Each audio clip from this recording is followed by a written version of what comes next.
Assalamualaikum warahmatullahi wabarakatuh. Tabi pun, apa kabarnya hari ini? Alhamdulillah jika semua sehat walafiat. Baiklah, sebelum Ibu memulai pelajaran hari ini, marilah kita berdoa menurut agama dan kepercayaan masing-masing. Berdoa dimulai.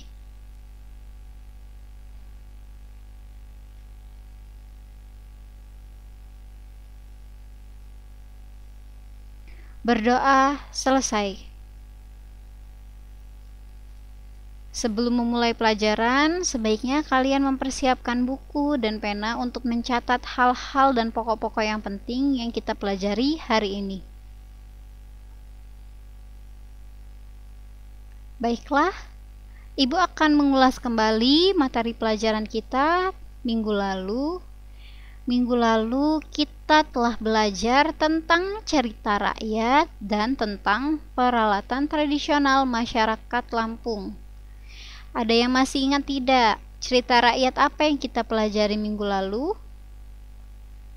Ya, minggu lalu kita belajar tentang umpu serunting. Umpu serunting yang berasal dari skala berak. Umpu serunting memiliki berapa anak? Ada yang masih ingat tidak? Umpu serunting memiliki 5 anak. Yang pertama yaitu indra gajah, yang kedua belenggu, yang ketiga paklang, yang keempat pandan, yang bungsu sangkan.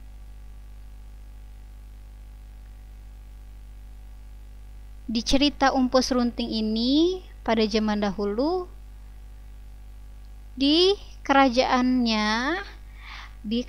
pemanggilan, rakyatnya makmur, tanamannya subur. Tetapi pada saat itu ada huru-hara tentang bajau atau si pencuri yang menculik putri bulan.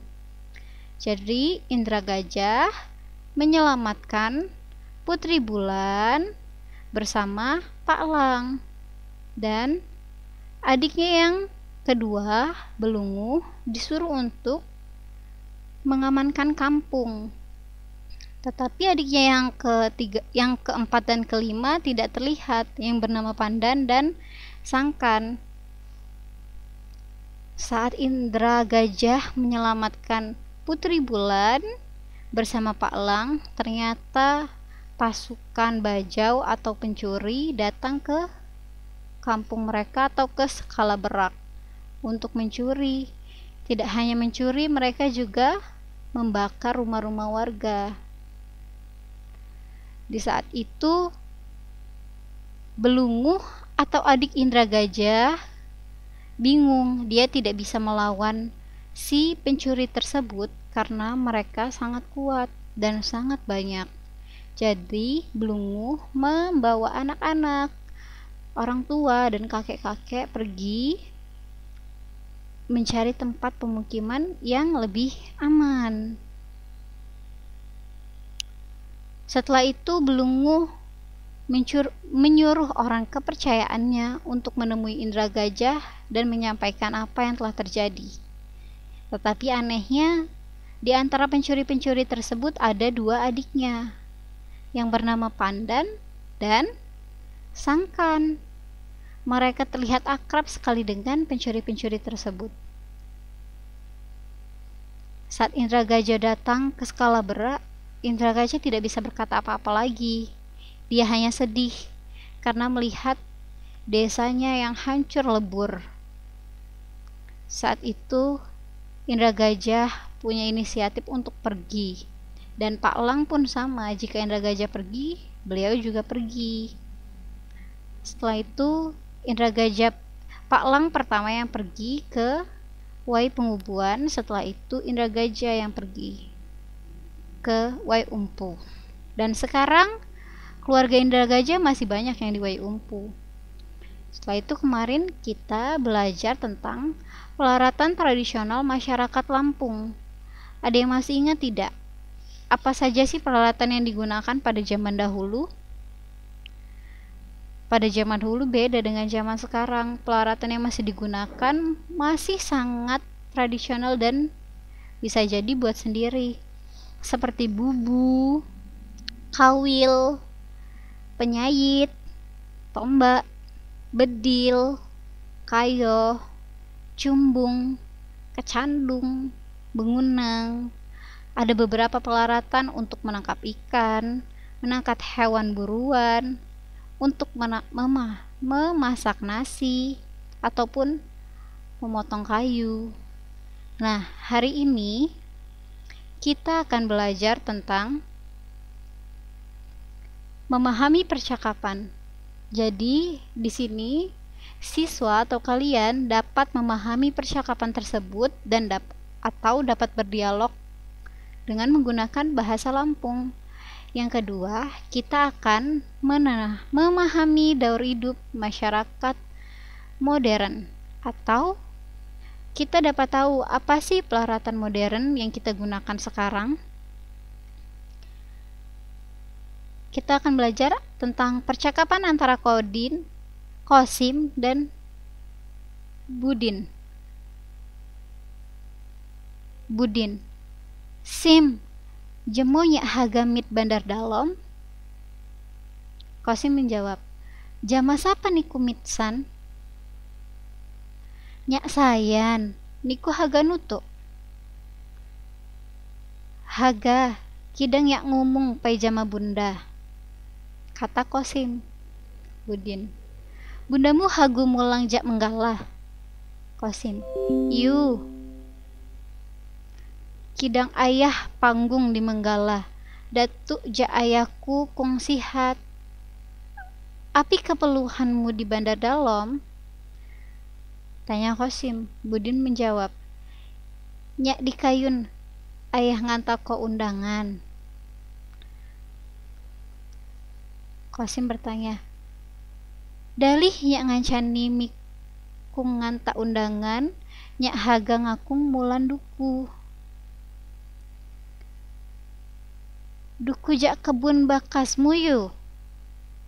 Iyu, kata Qasim. Sangun helau duku sina, selain gasani manis juga mak ngidok bijini. Haga niku tanom di pamulan duku sina? Tanya Budin. Qasim menjawab, haga ditanam di kudan jama kebun sai gegi uai cake.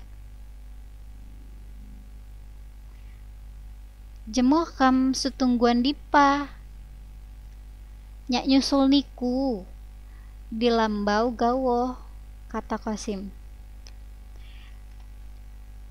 Kantuk juk gena, nyak tunggu yu. Jam piha sahalau nikam lapah? Qasim bertanya kepada Budi. Kepah jam siwa, kata Budin. Qasim, mak kadawahan gasani mak payu kidah sampai tungga jemo. Baiklah, di sini ada percakapan antara dua orang, yaitu Budin dan Qasim. Apa yang mereka bicarakan? Yang mereka bicarakan ialah Budin mengajak Qasim untuk pergi ke bandar dalom. Qasim bertanya, sama siapa kamu pergi ke sana?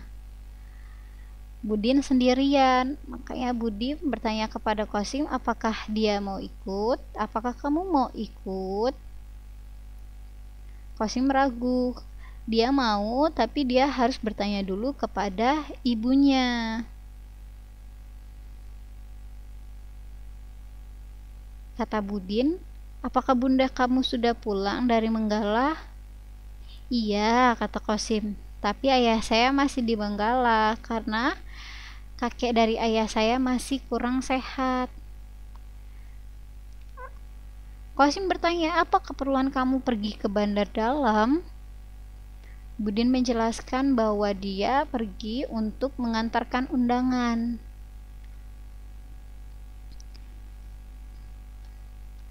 Kata Qasim, "Oh baiklah, selain saya menemani kamu untuk mengantarkan undangan, sepertinya saya ingin beli bibit duku."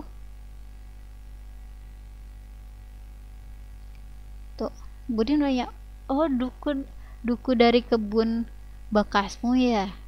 "Iya," katanya. "Ternyata duku di sana enak, manis, dan tidak ada bijinya." Budin bertanya kepada Qasim, "Di mana kamu ingin menanam dukunya?" Dia menjawab, dia akan menanam di belakang rumah dan di kebun yang dekat sungai. Setelah itu mereka merencanakan di mana mereka akan bertemu untuk berangkat ke Bandar Dalom dan jam berapa mereka akan bertemu untuk pergi ke Bandar Dalom. Di situ Qasim bertanya kepada Budin, kata Budin, "Kita bertemu jam 9 saja. Apakah tidak kesiangan?" Kata Qasim. "Tidak, sepertinya." Kata Qasim, "Baiklah kalau begitu sampai bertemu." Nah, di sini ada kamus kecil. Jadi jika kalian tidak mengerti artinya, kalian bisa melihat kamus ini. Ada artinya kayun atau suruh, mulan, bibit, sangun, memang, lamban rumah, setungguan, itu bertemu, khedi yang artinya dekat, lapah, pergi ataupun berjalan, payuh, baiklah. Nah, di percakapan ini ada dua orang, yaitu Budin dan Qasim. Intinya Budin ingin mengajak Qasim pergi ke Bandar Dalom untuk menemani Budin untuk mengantarkan undangan. Tapi ternyata Qasim juga ingin membeli bibit di Bandar Dalom. Baiklah, setelah itu kita belajar peralatan modern. Sesuai perkembangan zaman, masyarakat Lampung mengenal peralatan modern untuk memenuhi kebutuhan hidup. Dahulu, yang digunakan oleh masyarakat Lampung adalah peralatan tradisional. Namun, seiring berkembangnya zaman, sekarang kita semua menggunakan peralatan modern untuk kita pergunakan sehari-hari. Selain itu mempermudah kita, itu juga untuk membantu kita agar lebih cepat dan kita lebih efisien untuk menghemat waktu. Ada beberapa contoh di sini peralatan modern yang biasa kita gunakan. Yang pertama seperti kompor, kursi, televisi, dan ada juga mobil. Mungkin ada beberapa orang yang mempunyai mobil ataupun tidak. Yang ketiga, beberapa contoh lainnya yaitu sepeda sebagai alat transportasi, ada kereta api juga sebagai alat transportasi, ada lemari yang kita gunakan untuk menyimpan pakaian kita, dan ada juga neon. Beberapa alat atau peralatan modern yang kita gunakan, contohnya lemari untuk menyimpan pakaian atau bahasa Indonesianya lemari, termos untuk menyimpan air panas atau bahasa Indonesianya termos, kegesi tempat duduk atau kursi, meja, pasangannya kursi yaitu meja, kompor, pengganti tungku. Jadi zaman dahulu kita menggunakan tungku untuk memasak sesuatu, sekarang ada kompor. Kompor lebih mempermudah kita. Kalau tungku kita harus mencari kayu bakar, menghidupkan apinya. Tapi kalau kompor, kita tinggal beli minyak ataupun gasnya. Ember atau tempat air, bak mandi, tempat air mandi kita gunakan untuk mandi juga. Kibuk, bahasa Lampungnya kibuk yang artinya gayung. Pulpen kita gunakan untuk menulis sehari-hari atau bahasa Indonesianya ballpoint atau pena. Pensil atau potlot kita gunakan untuk menulis ataupun menggambar yang artinya pensil. Penggaris atau mistar kita gunakan untuk menggaris. Sepeda, alat transportasi yaitu sepeda. Motor, sama alat transportasi yang biasanya kita gunakan. Mobil. Sepur, sepur itu artinya adalah kereta api. Radio, yang kita gunakan untuk hiburan yaitu radio. TV atau televisi yaitu hiburan yang artinya televisi. Strungkang, penerang atau patromax, lampu bisa. Boklam, penerang atau boklam. Neon atau neon yaitu penerang juga. Baiklah, pertemuan kali ini kita telah belajar tentang alat-alat modern yang biasa kita gunakan zaman sekarang dan percakapan antara Budin dan Kosim. Ibu harap kalian mengerti tentang apa yang Ibu jelaskan. Untuk tugas minggu ini, Ibu akan membagikan link dan setiap soal, satu soal 10 poin, dan diharapkan setiap siswa hanya login 1 kali. Jika masuknya lebih dari 1 kali, maka Ibu anggap tidak mendapatkan nilai. Terima kasih sebelumnya. Wabillahi taufik wal hidayah. Wassalamualaikum warahmatullahi wabarakatuh.